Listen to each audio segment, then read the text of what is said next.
Welcome to Real Talk Wrestling. I'm your host, Josh. With me, Chris Koffler, the ultimate babyface. He cannot wait for the return of Jungle Boy Jack Perry because we all know he's taking the title from Chris as the number one babyface in the wrestling community.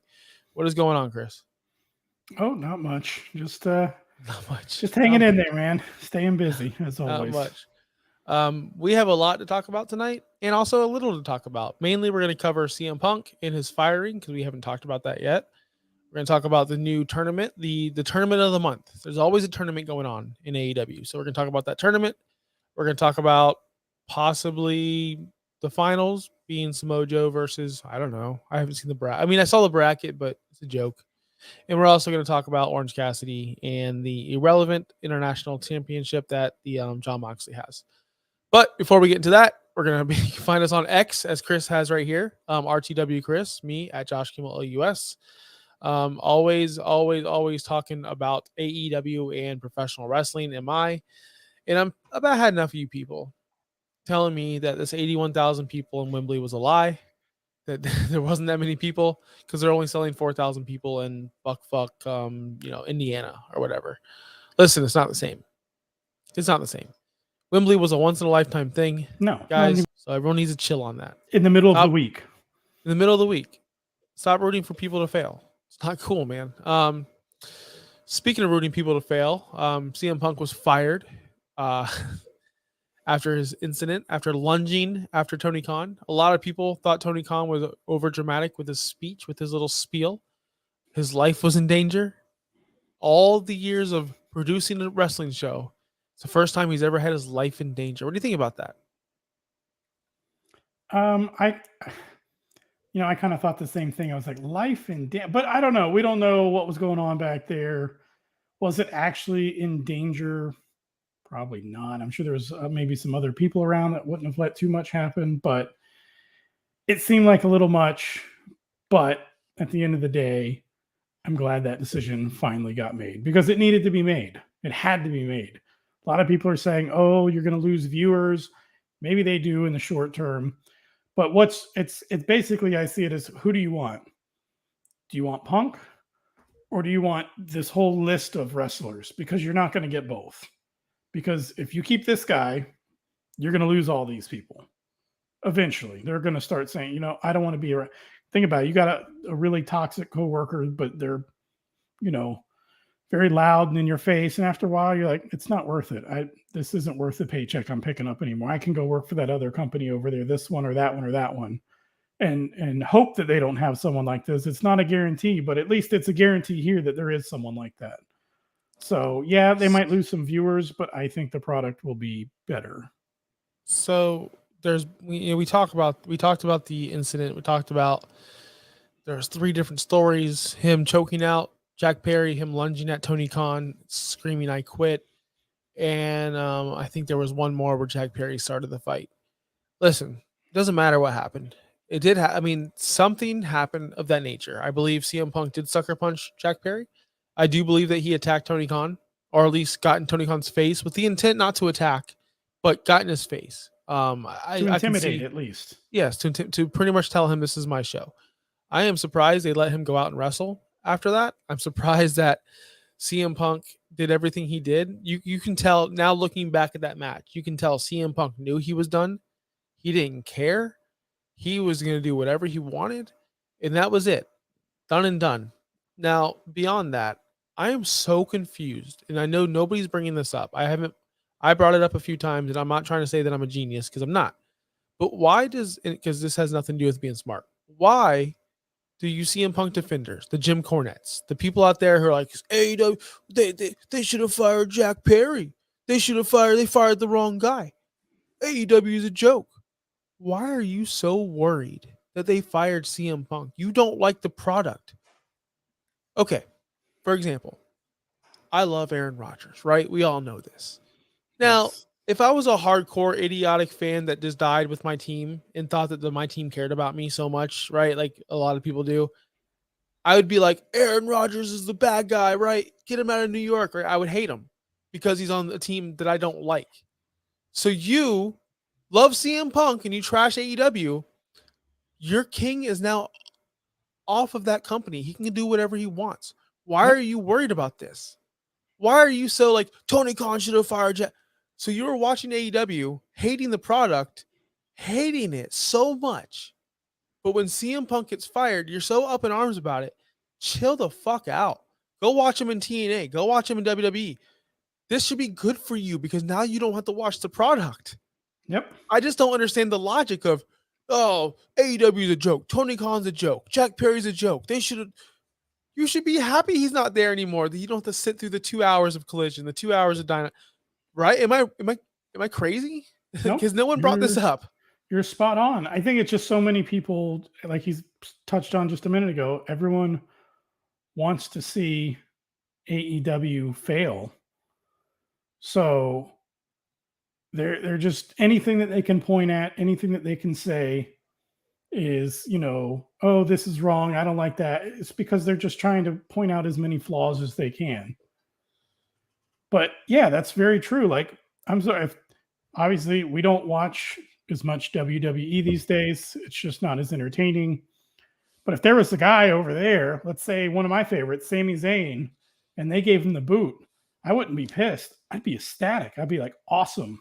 Now I don't have to go watch that product to find his 10 or 15 minutes on the show. And maybe he's going to end up on the show I actually watch.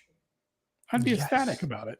So I don't get that people are mad about it. Like you said, they should be thrilled. Yeah, and I bring it up on Twitter all the time. I'm like, hey, why are you so mad that they fired CM Punk? He didn't deserve it. Tony Khan's a joke. He's a mark. Okay, so you didn't like the product. So why are you watching? No. They can't answer. Nobody could ever answer.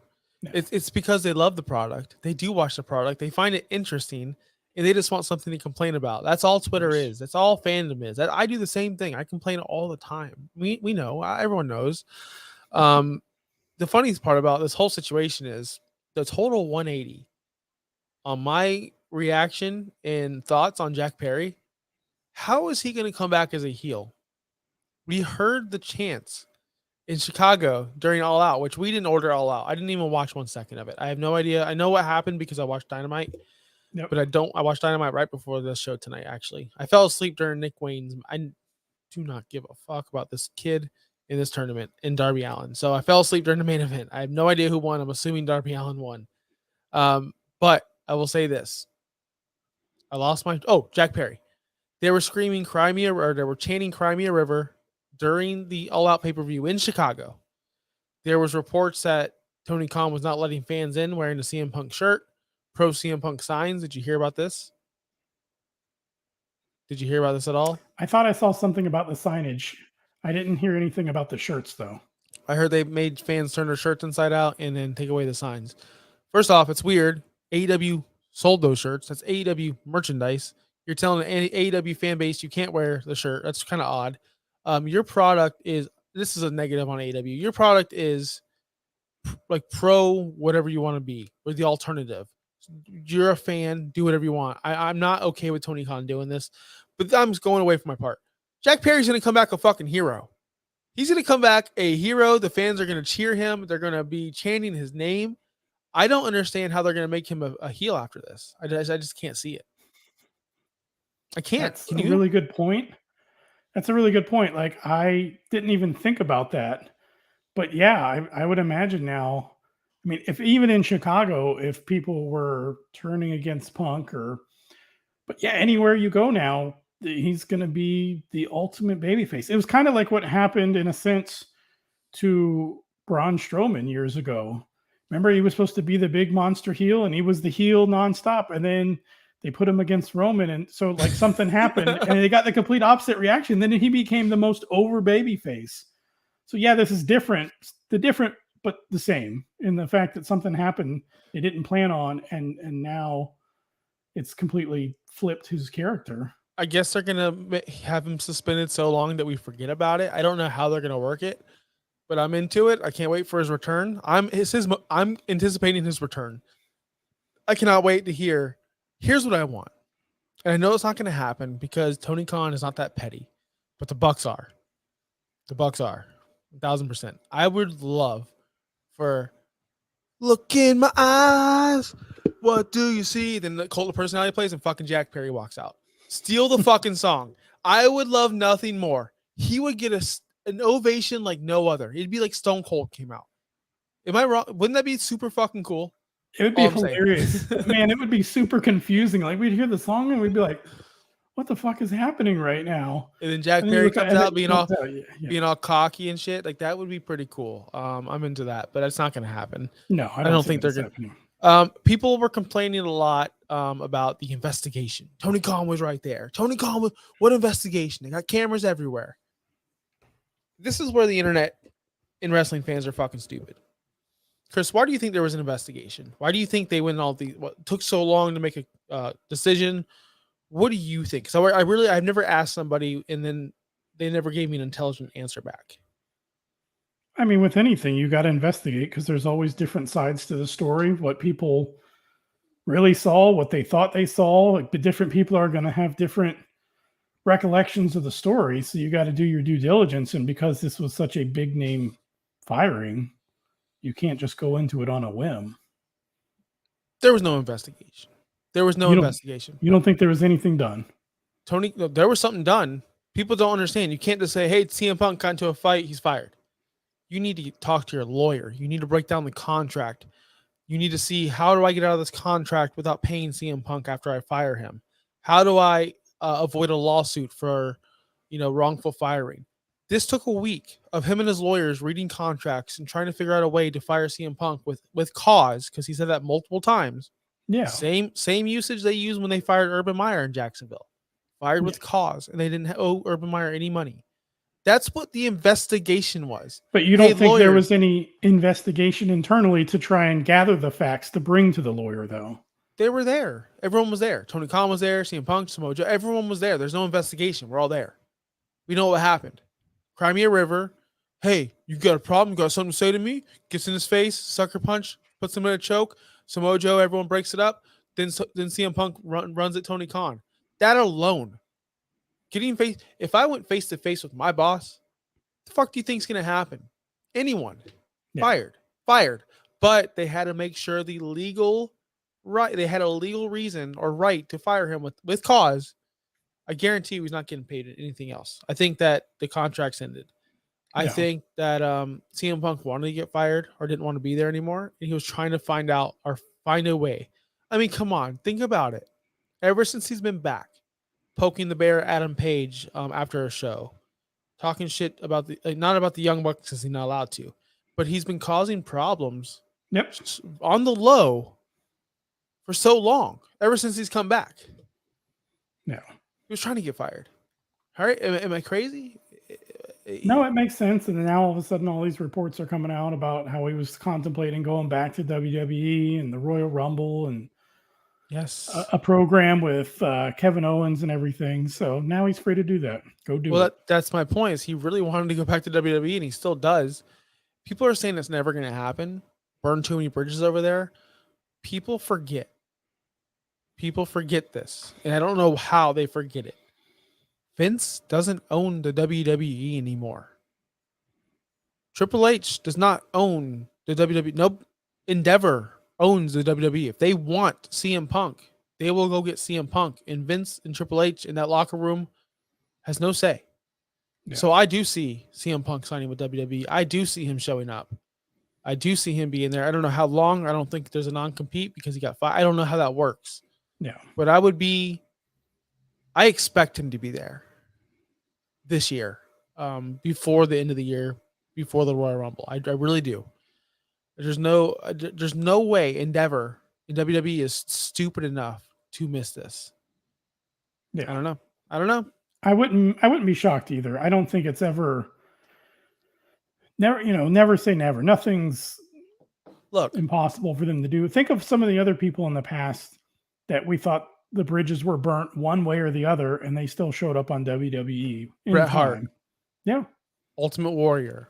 Prime examples. Isn't Hulk Hogan on their webpage and off their webpage like every other month? Yeah, Hogan, another one. And then CM Punk's just another spoke in the wheel that, hey, come back, make us money, sell some merch, have a couple matches, done and done. Like, that's just the way it's going to be. Yeah. Whether you like it or not. Like let's think about Cody Rhodes. I was on this podcast telling everyone it's not happening. It's not happening. There's no fucking way he'll ever go back. He did. Yep. He sucks now. I just want to let everyone know that Cody Rhodes sucks. Every time I see him on TV, it's cringe. It's awful. He's terrible. He's bad. He's what bad on the mic or bad in match? I haven't really watched him at all over there, other than his debut. But he's just bad on the mic, bad matches. Is he just not? You know the whole "what do you want to talk about"? That was like good once in a while. It's every fucking show. Yeah, multiple times. I think even he said he's tired of doing that, didn't he? Or do they just keep having him do that? They just keep on having him do it, and then he's having these pointless matches with Brock Lesnar. That's finally over. Now he comes out on Payback and says, "Hey everyone, I'm Cody Rhodes and I'm Jey Uso's coming because I said so to Raw." The hell's going on? And then Michael Cole, well, he was an EVP. That's what Michael Cole said on live TV. Really? So, yeah. So they acknowledged the other company. No, they just said he's an EVP. He was an EVP. Yeah, I'm saying they acknowledge. Normally, whenever they were talking history of wrestlers, they just skip right over that period. They didn't say of where, why. No, but they usually just say, "Oh yeah, he's been out of wrestling," or we haven't seen him since then. No, we all saw him. He was just on a different channel. So they usually just skip right over that part. You don't watch WWE, but in the fact that Punk does go, would you watch the debut of Punk on Raw or SmackDown or whatever occasion it is? I think he's frozen, or is thinking. I would probably watch it to see what he says. No, we're a little off right now because mine froze a second ago. So bear with me while it catches back up. But I would watch it, his debut, if I knew when it was going to happen. Or if I missed it, yes, I would go watch on Twitter because I would be interested in what he has to say if they let him go say it, which I don't know. Maybe they give him a little more room to talk because he's going to be bashing the competition, their biggest competition that they've had since WCW days. So CM or Sports Illustrated came out, or somebody came out and said that CM Punk's about to talk, drop a bombshell. It's going to be you heard that, right? It's going to be very impactful. So I think he's going to have to say whatever he wants to say. I don't know where it's going to be. Maybe it's an interview with Sports Illustrated. I don't know where. I don't know what he could possibly say to drop a bombshell. What could he possibly say? I'm just curious on his side. Like, hey, I punched someone in the face multiple times at work and I got fired. So, damn. Like, what could you say? I think he's going to talk about how things are behind the scenes. Going to try and expose things. Maybe we speculate, what's going on. You've made the statement before that the inmates are running the asylum and it can't be that way. And I think he'll try to expose that. I think he'll exaggerate it, but I think he's going to try and talk about any dysfunction, anything going on behind the scenes, try and air any of their issues. Ace Steel was fired today or yesterday. Saw that? Good. I didn't even know he was not fired at this point. I thought he was long done.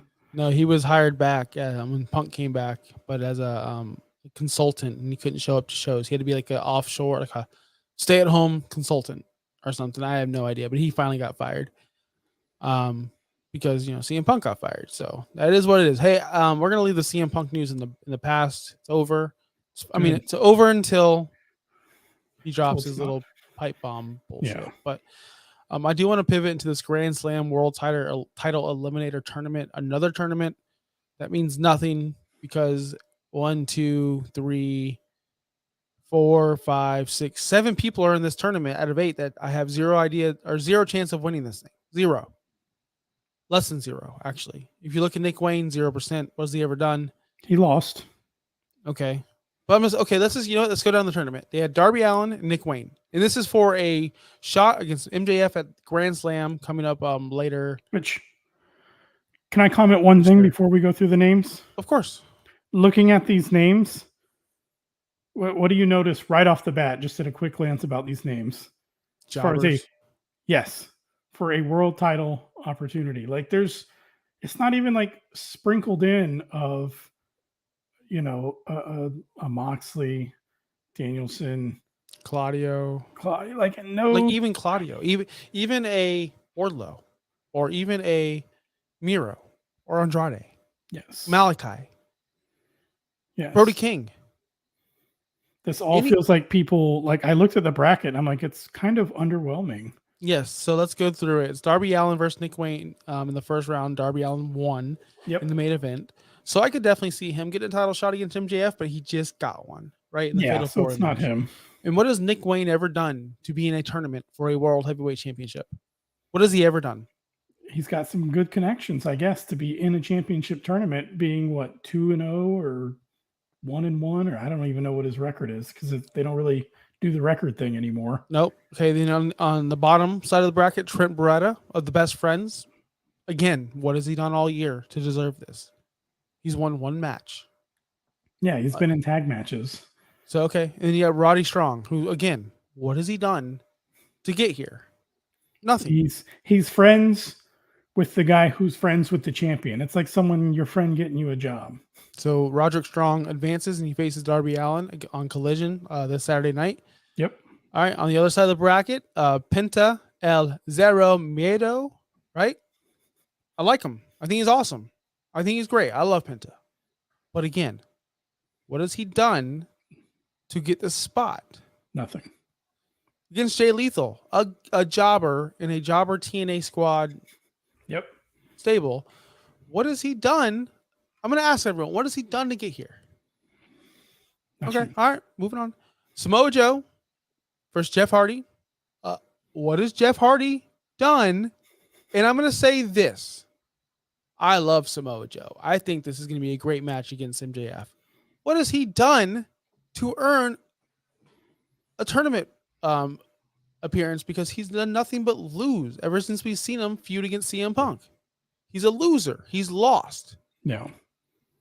So what has he done? So this whole 8 people over here have done nothing to earn their spot. You could have Takeshita. Look, if you want to forward the Kenny Omega Takeshita feud, boom, put them in the bracket together, make them face off in the semifinals. I don't know, right? At least you got some star power. Adam Hangman Page and Swerve, you want to get them in a program. We saw them last night cut a promo on each other. Make that feud start in the tournament. Yes. Right? Saying, put some stars in there. Make this tournament watchable, because right now it's just a vehicle to get Samoa Joe to MJF at Grand Slam. You might as well have MJF come out and say, "Hey Joe, you can only fight me if you wrestle 5 of these guys I pick." The same old thing. This is basically the same thing, except for MJF's not picking the guys. So the only thing that I wasn't sure on is, was it going to be Roderick Strong or was it going to be Samoa Joe? I was leaning more Samoa Joe, with Roderick Strong right below him. No, anyone else, I don't think anyone else even has remotely of a shot. I didn't think they were going to use a tournament to get the story going with Samoa Joe and MJF whenever they had, the moment that they had in NXT or whatever, however many years ago, and then they did a little callback to it on the pay-per-view. Like, I figured that was what they have now is enough to start a program. Why do we need a tournament to get there? Doesn't make any sense. Tournament's good whenever you've got nothing going on and it gives a start to a story, but they've already got a start. So if it does end up being Samoa Joe, why are we even wasting our time on this tournament? I 1000% agree. But so you think Roddy Strong has a chance? I think he's going to be in the finals. See, that's hard because it's heel versus heel. But again, AEW does this all the time. Right? They don't care babyface versus baby. They just do this stuff all the time. We saw Darby Allin versus Nick Wayne, babyface versus babyface. Yeah. Now, this can forward the feud between Adam Cole and Roddy and MJF, and it could also forward the Samoa Joe thing. So if Roddy wins and he faces MJF at Grand Slam, first off, that's not going to sell tickets. The Grand Slam is struggling to sell tickets. They've only had 4,000 sold. I just saw the numbers. They sold 20,000 their first time ever being there. So obviously numbers are down, right? You're not going to sell a main event with Roderick Strong in MJF. You will sell tickets Samoa Joe versus MJF. That will sell tickets. So I think that's going to be the winner. But if you have Roderick Strong versus MJF, that can forward the feud with Adam Cole. And maybe this is where we finally see some sense of a turn, because I think eventually Adam Cole is going to turn heel. Yep. And I think eventually Adam Cole will take that title from MJF. And we're gonna see a babyface MJF just I feel try to like get back up we to the top. already see a baby. Hold on. What I mean is Chase. We're gonna see a Okay, babyface Chase. Okay, I was about to say Yeah. because I think he's already a baby face now. He is the biggest babyface in the company. That's not Jungle Boy right now. But the funny thing about MJF is he's like a Stone Cold. He's in the middle. He still does mean things. He still does questionable things, but he gets away with it because he's our scumbag. Yep. So I do love this character. I think this character is awesome. I love this version of MJF. I think it's the best version of him by far. Man, I just don't see Roddy Strong winning this tournament. I just don't see a way. Yeah, that's what I said. I still more in favor of Samoa Joe, but if not him, the one that makes the most sense has got to be Roderick Strong. It just depends on where do they want to push this. I just feel like from a tournament standpoint, because Roderick Strong was like, oh, I'm going to go get in the tournament. He was going to force his way in. Like it just, as far as story goes, it makes a lot more sense. I like where the story goes better there. Again, Samoa Joe versus MJF is definitely a better feud to sell tickets, but we don't need a tournament for that. Well, Tony Khan. That's the only thing I don't like. Like, why not do MJF? Let's just announce it now. MJF versus Samoa Joe at Grand Slam, and then after we're done with that, then let's do the tournament bracket to be some filler to get us to the next pay-per-view, and then to also advance the story with Roderick Strong and Adam Cole. That's what I'm saying. That's the way I think it should have happened. So Tony Khan likes doing traditions, and we had this tournament last year where Ricky Starks won it, and Ricky Starks faced MJF at Grand Slam. Remember that? Yep. And that was a one-off. It was it, done and done. So this could be a thing where it's Samoa Joe, he gets beat, one-off, done and done, and then we move on to Roddy and Adam Cole. This could be a vehicle where Samoa Joe is in there with MJF and Roddy gets involved and tries to screw MJF, and Adam Cole comes down and stops Roddy. And that forwards that story somehow by using Joe as a legit challenger. Because Roddy, come on, if Roddy's in there, he's not a legit challenger. He's just not. No. He's not on the level. He's messing around with fucking. I don't even know who these people are. I didn't know who they were either. I seriously don't know who these people are. So he's messing around with these jobbers. He's not legit. Samoa Joe's legit. That's all I'm saying. Look, we're gonna bring this up on our next topic and our last topic because this game's about to start. Mm-hmm. But I do want to bring up Orange Cassidy in that title run. When he came out last night, when Orange Cassidy came out, fucking Excalibur, the most decorated champion in AEW. Are you fucking serious? The guy's wrestled nothing but jobbers. And the first time he wrestled somebody, he got his ass beat.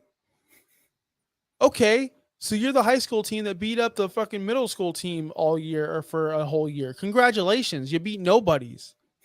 You literally beat nobodies. What are you talking about? The most decorated champion of all time, Orange Cassidy, 35 title defenses against 35 fucking tomato cans. Nobodies. He had a couple in there, but yeah, for the most part, it was jobbers. With zero stories. Yeah, no stories. The title run sucked. I think his title run was more. It was more fitting of what the TNT title was supposed to be, which is maybe not as much story, more about matches, and that's what his was. It seems like they almost flipped them, and that the TNT title now is the one with the story, and the international title is going to be like your TV title, where people just go out and defend it over and over and over again. Granted, they've had some times where they had some stories, but I feel like in that belt's lineage now, more times than not, it's about the fight than it is about the story. There's going to be a story. You saw Orange Cassidy walk away from that promo he had, which was, I'm not down with the new catchphrase. I hate it, actually. Well, he doesn't have a catchphrase? Yeah, I hate it. I really hate everything about this. I hate that Jon Moxley has a secondary title. I hate that AR Fox, who's a loser, who does nothing but lose, gets a title match off the bat. Like, hey, the first defense. He's the new Nyla Jax, not Nyla Jax. Lance Archer. Lance Archer, Nyla Rose. Of the mid-card? Of the mid-card. Anytime there's a new champion, he's first shot. Hey, what's up, buddy? We'll do fireworks in a minute, okay? Yeah, we'll do fireworks after the show, okay? We're doing fireworks after the show. We found sparklers from 4th of July. Heck yeah. Good way to kick off the football season. That's right. That's how we're celebrating. Snakes and sparklers, baby. You know the rules. It's the good stuff. Oh my god. Yes. So I think that there will be a story. I think Orange Cassidy's going to get a rematch eventually because he has to. Why else would he open the show and then Moxley come out and then they have the little stare down where he walks away? So I mean, I'm interested in that. How long do you think Moxley holds his title? I don't think it'll be as long or as many matches as Orange Cassidy just had it, but I don't think it's going to be really short. So, I mean, how many days? Do you know how many days or how many months or whatever it was that Orange Cassidy had? No, nor do I care. I mean, he's had that for a long time now to have that many, to have 36 matches because you're figuring what? When you defend it, well, yeah, when you defend it every single week and sometimes on Rampage too. I mean, so at least 30 weeks that he's had it, maybe? At least 30 weeks, yeah. Yeah, I don't see Moxley's having it quite that long. Maybe a little bit less because he's got his whole stuff going on with the BCC. So I feel like this is something. I don't know where they're going to take this right now. I don't know what direction they're going, but I don't think it'll be as long as Orange Cassidy. So to pretty much, I'll not put a button on the show, but I want to leave this with you and have a little discussion about this. Because the most decorated champion in AEW history is not Orange Cassidy. No. They're just trying to pump. I get it. But who would you say off the top of your head, who is the most decorated performer in AEW history? Kenny Omega. Kenny Omega, the most decorated. So he's been AEW champion one time, AEW tag team champions, Trios champion. Was that once or twice? Trios, well, I guess you can call it twice because he won it the first night and then he got stripped and he won it again. Tag team champions was once with Paige. So you think him? Because I was thinking, Moxley's had the AEW World Heavyweight Championship 3 times. Yeah. He's had the International Championship once. And other than that, he hasn't done anything else, right? No other titles. And then you have Adam Page, tag team champions, and the World Championship. Like I'm just trying to do it in my head right now. Mm-hmm. So I guess Kenny Omega and Moxley are tied at the top. I would put his number, but I feel like Omega's title run was a bigger deal than Moxley's at any point. You take the peak Omega and peak Moxley, and I think peak Omega was a little bit bigger. So I'm going to give him the tiebreaker. Peak Omega was nice because of the story. Yep. Moxley's run, I don't remember the story at all. I don't remember any story. I remember he had a bunch of feuds, but I don't remember like the main story, like how Roman has a main story as the bloodline. Yeah. Right? Every champion should have a main story. MJF right now has his with Adam Cole. Adam Cole, yes. Whereas Moxley was just, I'm going to come out there and defend the title, put sticks in my head and bleed. That's Moxley right there in a nutshell. What do you think about Bryan Danielson saying that he's the MVP, the best wrestler in the world? Bryan Danielson? Yeah, did you see that? He said Moxley's the best wrestler in the world. Oh, that he thinks Moxley is it? Yeah.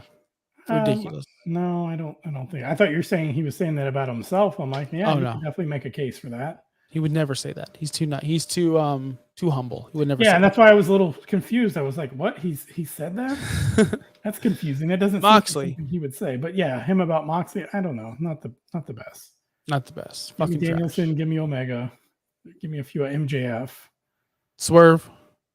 Although Swerve did mess up his promo a lot last night, but I think everything he said was awesome. I think everything he said was true. And you know what's funny? For all you people that didn't watch Dynamite, he was pretty much cutting down Paige for not caring anymore, taking it for granted. And there's many people that want his spot that are trying and they're not getting anywhere because the Bucks are pretty much holding everyone down. That's pretty much the gist of the promo, right? Yep. And when Hangman came out and he did his little woo, I'm a fucking cowboy, I said, man, he's gained like 20 pounds. And Swerve said that, and I'm like, damn, like I guess everyone's noticed. Did you notice it too? The dude's out of shape. I didn't notice it right off the bat. I noticed it more after he said it. I noticed it right off the bat. Maybe that's, I mean, I don't think I was paying as close of attention, but I don't know. What do you think it is? It's just like that motivation to get to the top, like what they talk about sports teams. once you've got that motivation and drive, and then once you win it all, it's hard to find that motivation to want to stay on the top or to get back to the top, like after you've been there. But getting there the first time, man, you stay hungry. You want to finally get there. So I wonder, did he have that time when he had the best story going on in wrestling, and and then now it's kind of like, whatever. I think it's this, and I'm going to leave it at this, and we're going to end the show. I think that there's more to this Punk Hangman thing that we know. I think that we hear it all the time. Wrestlers get punished for their actions. Hangman was not 100% innocent in this whole ordeal. He did do a lot of things he wasn't supposed to do. He did go off script. He did go into business for himself against Punk many times on live TV and make Punk look weak. I think that he was being punished. He was like, hey, you're still going to be on feature on the show, but you're not going to be the top guy. You're going to go. Triple H got punished. Triple H, right? This happens in wrestling. I think that now we're beyond this, and I think that he's going to get this push again. And I think this story with Swerve is going to get them both elevated back up where they should be. Swerve is going to get way elevated, I think, after this. He deserves it. And I think Paige is going to get back on the top like he should. I think this is going to be, going forward, this is the feud I care about the most. Yep. Because I want it to work the most. Because it's two guys that deserve to be up there, that should be main eventers, and this company is lacking star power with CM Punk leaving. It really is. We love them. We know who they are, but we want these people to become household names, like a Randy Orton, like a Roman Reigns or Seth Rollins. They're just not there yet. And I would love for Swerve to be the first black AEW champion. Yes. And to be on top. He needs to get rid of this fucking Prince Nana guy. He needs to get rid of Brian Cage. He needs to become, where's Stokely Hathaway? That's all I got to say. Where did he go? Idea. Way better. And I'm not just comparing because they're two black managers, just a manager in sense. Where the hell did he go? Because this Prince Nana guy, he's not doing it for me. He's not it. Not it. He looks like he works at fucking Target. Legit. All right. Yeah. All right. We're going to leave it at that. We're going to watch some football. Chris, any final words for the show? Anything you're looking forward to on Collision? Well, not necessarily looking forward to on Collision, but I'll just say this. I know it was a really tough decision, but Tony, I know you're watching. It was the right decision. Thank you for doing it. It's going to work out in the long run. And Tony, I'll leave you at this as well. If you need any more advice on who to release or cut, I have a whole list. Rebel, Nyla Rose. Oh gosh. Sonny Kiss. I mean, I got a whole list. So if you want to hit me up. Sonny Kiss might be gone. Okay. All right. Good job, Tony. Good job. We'll leave it at that. Peace out, guys. Wait. One more. You ready for this one?